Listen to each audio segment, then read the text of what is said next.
Porirua City Council has their own Kaumatua. Now, or Kaumatua, sorry. Now, I'm not opposed to the concept of having a Kaumatua if that was a sort of ceremonial role, you know. It's a waste of bloody time, effort, energy, and money. And why would only one Kaumatua be there when there must be, what, 100 different ethnic groups living in Porirua?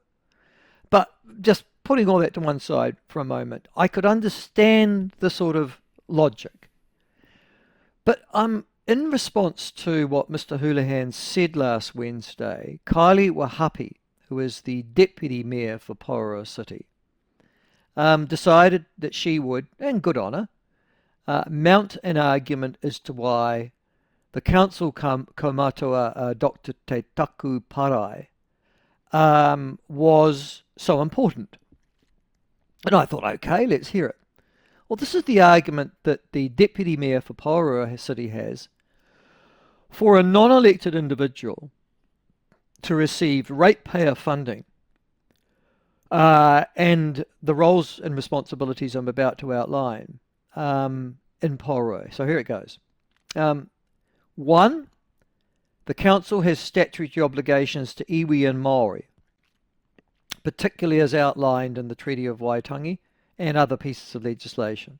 All right, it does in actual fact, but I'm struggling to see how the appointment of Dr. Tataku Parai in actual fact meets those statutory obligations.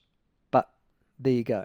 It doesn't, actually. You can't just grab one Maori and say, oh, by the way, we're just going to give you council Kaumatua status and we've discharged all our obligations under the various acts. I mean, it's just a ridiculous argument. It's bollocks, in actual fact. It's just a stupid argument.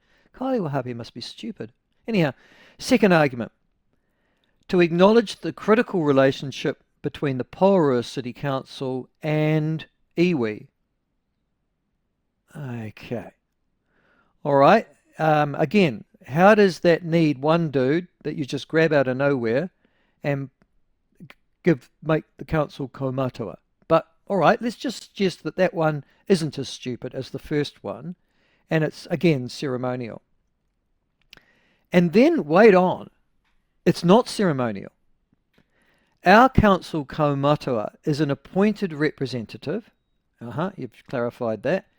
And a voting member on specific committees. What? Our council Kaumatua, Dr.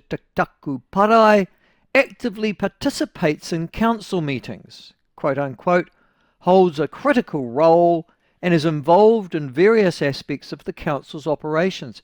Quote unquote, he's always present and open to dialogue. Until, ironically, Phil Houlihan and this particular issue arose, who knew that Porirua City Council essentially had appointed one Maori dude to play such a critical and formative role in terms of policy and political decision making in one of the larger, it has to be said, city councils of this country, and gave them such incredible power and authority. A non-elected individual grabbed out of Maoridom, elevated to this almost, you'd have to say, veto role, and now looks over. I wonder if he has his own staff. God, you'd almost need it, wouldn't you? Everything that the Porirua City Council does, and is an active participant, having never been elected even by Maori. So you can't even say, well, there's a Maori ward, they brought him up, and then we elevated him from there. No, it hasn't gone through that status at all. There is the problem with local government in this country, and with the wokeness that permeates local government, or at least some of our local government councils in this country, that you can so defy the democratic process that you can do a Dr. Te Taku Parai upon an entire city and decision-making process. And can I just say, Dr. Te Taku Parai isn't the problem here. It is the stupid governance team at the Porirua City Council.